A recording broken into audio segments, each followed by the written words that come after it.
It slipped my mind for a second. I have it on my sheet, but then in the break, of course, I saw Poundcake rehearsing, so that jogged my memory. That's on the way. And there's a new Poundcake podcast for you as well at alancoxshow.com. And, of course, on the iHeartRadio app. Speaking of which, Mike is checking in from the west coast of Ohio. Hey, Alan, hate the show. Mike, how are you? Good. Sorry I haven't been able to call in lately. I've been having to go back to work and, can't listen all the time. But never have to apologize. Never complain, never explain. That's my motto. Gotcha. Well, that's you. To each his own. I did. You being out last week though allowed me to catch up on some of the missed shows. And man, the registered sex offender really coming into Here we go. First selling feet pics, and then coming out as a Nazi lover. Really trying to attract a certain type of individual there. A Nazi lover. Oh, Mary is a Nazi lover. Certainly, I want to speak for her, but she has a certain morbid curiosity in World War II history, and of course, that was misconstrued as her being a Nazi lover. And of course, nothing could be further from the truth. Well, to each his own. That's right. Potato, Mike. I get what you're saying. We did not see that coming. Correct. No. I did want to bring up, though, and I don't mean to get you in hot water there with the company, because you are a company man, as everyone knows. First and foremost. It wasn't this last break. I was on hold through this one, but the break before that, I listen on the iHeartRadio app, and they constantly throw in these commercials saying iHeartRadio app is number one in radio, podcast, and music. I'm not sure if it's in that order. And I was trying to figure out, you're a numbers guy. I don't think they're number one in any of those categories as far as apps go. I'm not saying they don't have a good market share. And I'm trying to understand, what does number one really mean? Well, I think when they say that, they mean the number one producer of podcasts. Which we are. There's 4 billion podcasts. This radio station is basically the promotional arm for iHeartRadio. That's basically what I am. Is I'm here to tell you about other shows you can listen to. Well, have you heard about the new crime drama that they're investigating? I'm waiting with bated breath for you to tell me. Well, I mean, I don't know. I can't choose which other commercial they've been throwing in. There's so many that they throw in on your show. Yeah, no, again, people have questions for me about the live stream or thing. I don't ever hear the live stream, so I don't know what's going on over there. I'm still at the mercy of people telling me if the thing cuts me off, or, I don't hear that, obviously. I'm working with our terrestrial signal, so I'm always reliant on people who listen on the app to tell me when something is screwy. Hey, as long as you keep producing it, I will keep listening, Alan. So thank you so much. That's what I'm here for, Mike. I appreciate it. Say hello to everybody over there on the west coast of Ohio, okay? I will. Take okay, it easy, guys. Thank you. There's Mike. I'm still unclear as to what his question was, but there it is. Yes, podcasts and the podcasts. We will be, however, one of the first podcasts in the company, I've been told, and I believe this begins a week from today. We'll be one of the first shows to have the talkback button available on our podcast as well. So not just live. If you were listening to an earlier show, you'll still be able to leave us a message on that talkback button. Because why should there be any opportunity for us to miss a message from one of our customers? I want people to be able to message us anytime they like, anytime something crosses the transom of their mind. It's going to be interesting because so many people listen, and they're weeks back. So it'll be fun to get all the commentary from all that different stuff. Even if we don't, you have your rule of if it happened 24 hours ago or whatever, don't talk about it. Well, it's not a hard, fast rule. It's just that might have been a little bit too strident. But, I can't do anything for people to go, yeah, so 6 months ago you guys said that's too far, That's just so I can keep my brain mossy. I think it also depends on the take, too. If they have something that can reignite the conversation. That's correct. It can be worth revisiting. That's right. I think it's fun sometimes. Like if I'm really bored, I will go back as far as I possibly can on iHeartRadio and listen to the show, like the oldest show. How bored do you have to be? If I'm cleaning my apartment, or like if I'm taking a shower, like I'm like, you know what? I don't want to listen to something recent because I might remember what context this was. I like listening to the show as like how the customers listen to us. Because when Cody goes back and listens to it, it is for the first time. That's right. He goes, well, I didn't know I even said that. Thoroughly one entertained. of his segments. So there are occasions during which you hear our voices while you're in the shower. That's not even when the radio's on. That's good. Yeah! That's got to create some kind of weird Pavlovian response. Oh, Alan, I've fallen asleep to your voice several times. Hey, most people have. No, you say it's 30 years next week, huh? It soothes me. Soothes you. Yeah. All right. Yeah, I've fallen asleep to probably all of your voices at some point. Replaying my own segment, and then it just goes a little further. I'm like, oh, I woke up to Bill talking. When I was Woke up to Bill talking. How about that? Keep my voice out of your ears. No! Keep my voice. I think we've gotten to the point Go where to sleep, Poundcake. we've all had... We should pre-record sleepy time messages for him. little stories, because you can do like buddy. have Alexa tell you a bedtime story. Tell me You a can do that. bedtime story. We have been around each other long enough that we would have all been in each other's dreams before. Speak for yourself, white man. Who are you talking you about? said I was in your dream before. You said you dreamed about me. That was a private conversation, Poundcake. Ixnay on the Poundcake pay Eames Dre. Okay. I don't think I've ever had a... I feel like you mentioned it on the show. Well, then I would be held to that, but I don't... You mean you in my dream? Yes. Yes, I'm just... You said all of us. I don't know that I've had a Bill or Mary dream. I've had dreams of all of you. All of you have been in my dreams, not necessarily dreaming of Bill or dreaming of Mary, but you guys have made appearances in my dream. I specifically dreamed of you, Alan. I don't know if I've dreamt of you, Cody. I've dreamt of Alan. I've dreamt of Bill. I feel like you... Oh, maybe it was Erica that said I was in her dream and we did some stuff. I think Erica said that. Did some stuff. But Erica dreams of everybody. She dreamed of Jeffrey, too. I bet she loves when we replay that one. It's too late. Yeah, I've dreamt of all of you, I believe, but I have a very hard time remembering my dreams.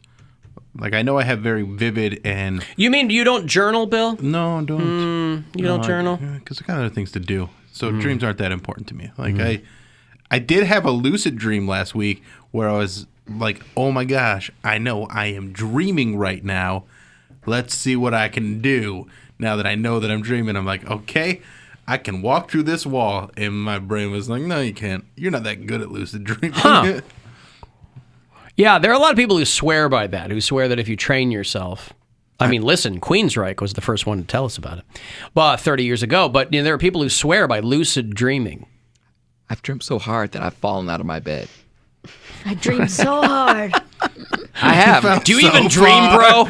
But in the end, it doesn't Getting even them matter. dream gains. Like, I had a dream that it's so weird. I was in like the IX Center, but the IX Center was set up as like a ballroom, and instead of the That's a lot of balls. That place is big. That's what I'm saying. It was massive. It was a bunch of people, and I was on a balcony. And instead of the big Ferris wheel, I remember this specifically because it was so weird. Instead of the big Ferris wheel, it was a huge chandelier. I'm talking massive. And I was like, "It's so pretty. I want to touch it." And I jumped off the balcony, thinking that I could reach this big chandelier.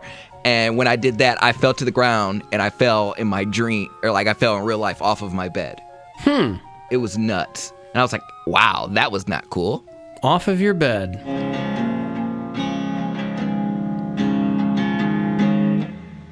So cool, so fun.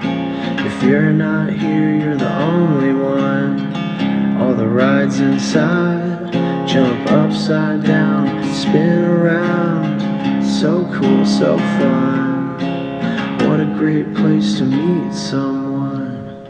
Party until after dark at the IX Indoor Amusement Park.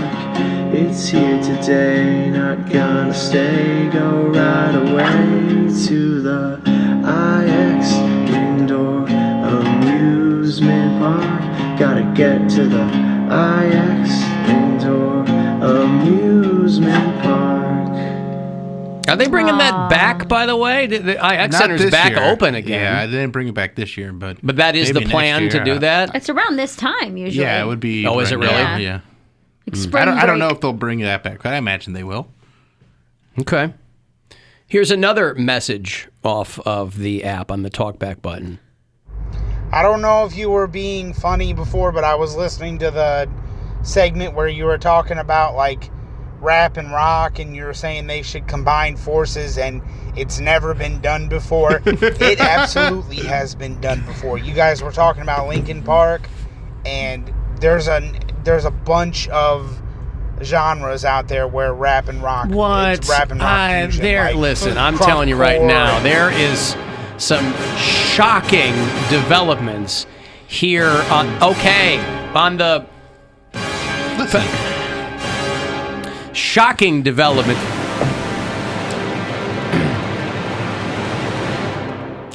Shocking developments that I've just been made aware of that, in fact, rap and rock. Hold on, I'm getting a note. Some 20 years ago, I guess, there were bands that were even further back purveyors than of that. that. I mean, I like when somebody goes, I don't know if you're being funny. Means they did not laugh. Opportunity missed on that one. Swing and a miss. as we're also then naming all the bands that he was talking about. Listen, he is trying to get me hip to it, and I appreciate that. Listen, there are some bands I might have missed in my 30 years in radio. Now, the real question is, what is the best rap rock song of all time? Rollin' by Limp Bizkit. Wait, and you said Beastie Boys are not a rap rock band; they're just a rap band. I'm not. A hip-hop I band? can't say that. I'm just saying I don't think of them. The genre I'm thinking of, that early that aughts nu where there metal. were new metal, Stained, Korn. There were a billion bands that were doing the wiki and the down-tuned guitars, and Ball with the ball. Kid Rock. Mm-hmm. Okay. I'm gonna go Linkin Park. Insane in the membrane.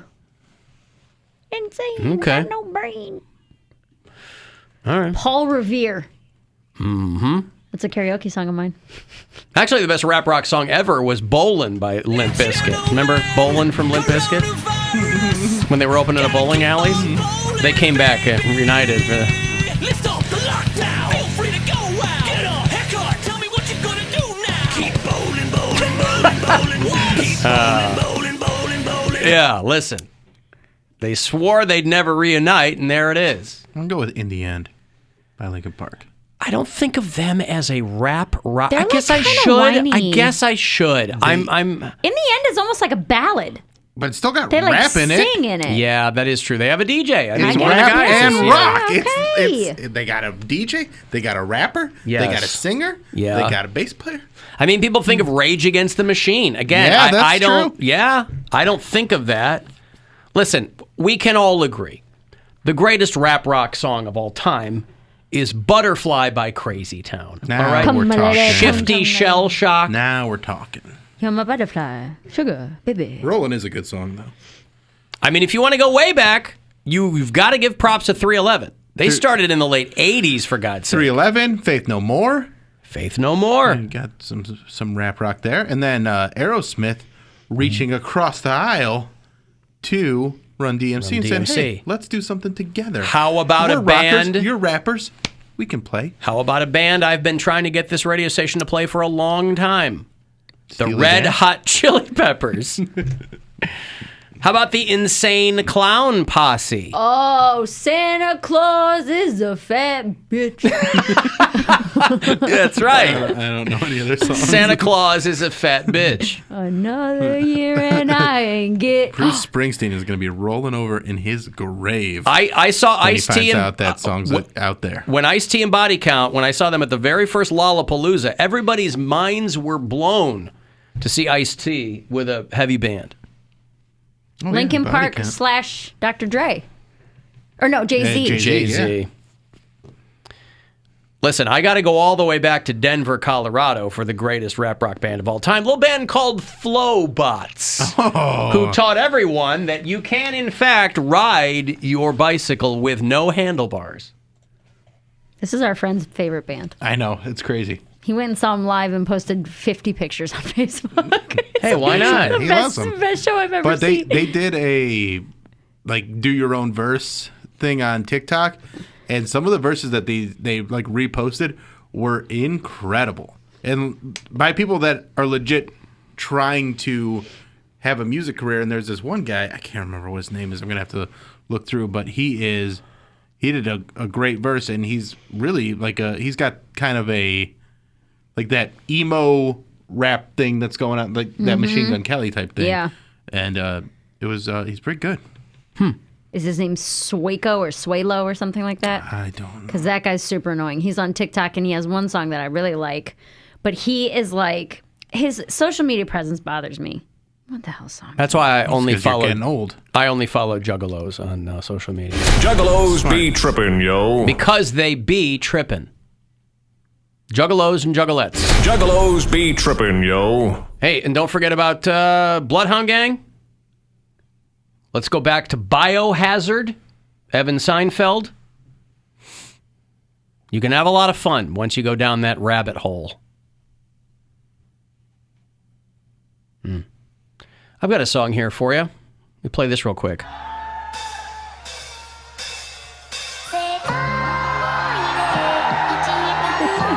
Things do not get weirder than in Japan.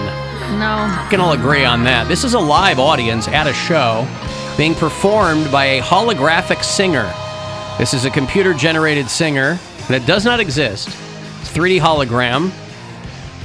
The performer's name is Hatsune Miku, and she's very popular in Japan. Again, this is a live audience watching a fake singer on, just looks like an anime character on stage.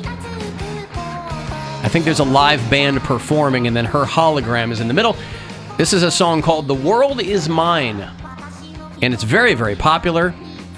And there's a guy in Japan who's upset because he married her and none of his family showed up for the wedding. Oh. He calls himself a fictosexual because he's sexually attracted to fictional characters. Yeah, a Come on, man. computer synthesized pop singer who has been on tour with Lady Gaga. Lady Gaga does some shows over in Japan, and this little hussy pops up there in 3D. And this guy, Akiko Kondo is the guy's name, and he said none of his family came to his wedding. Now, if this is a computer-generated thing, this is like, how do you marry her? How do you propose? How do you marry her? Yeah, I don't know. She would have had to say yes, right? Something. I mean, I would certainly hope that there was consent in there. But he refers to her as his wife. Been in a relationship for 10 years before they got married. And he said that his relationship with her pulled him out of his depression. Japanese guys are weird. It's just it's weird. My There's just ex-wife so lived much over there pressure, for a while. though. Just weird. And she's basically depicted, by the way, as like a teenage girl. Mm-hmm. And so he acknowledges that some people find it strange. Thousands of people, by the way, in Japan have done this.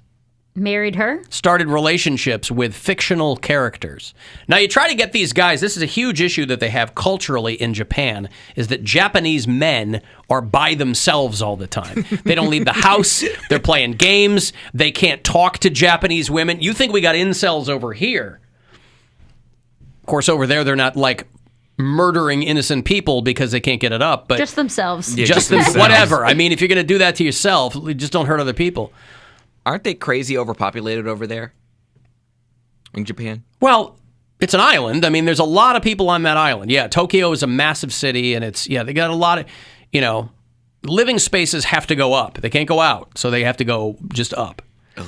So this guy married this fictional character, and he's a little upset because no one in his family showed up to the wedding.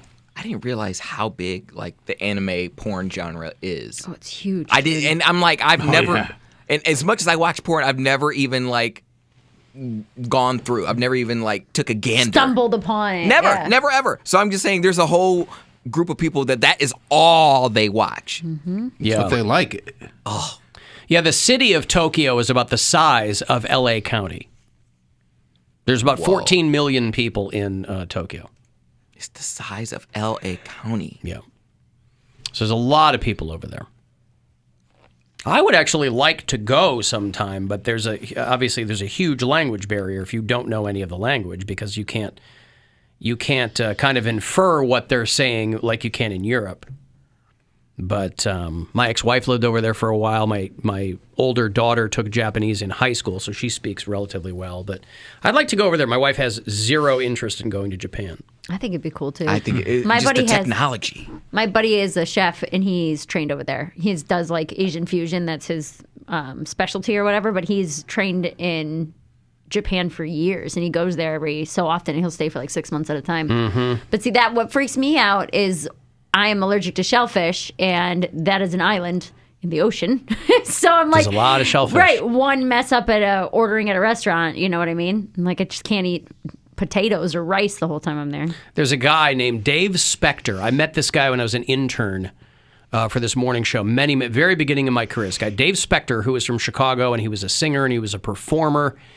And he was a producer with the old Ripley's Believe It or Not TV show. And they were doing a piece in Japan. And he went over and he fell in love with the country and he stayed. He's like they have a title for him. He's a gaijin. He's something. This guy is revered in Japan. He went over in the early 80s, never left, and he just became this huge American novelty / personality in Japan. That's awesome.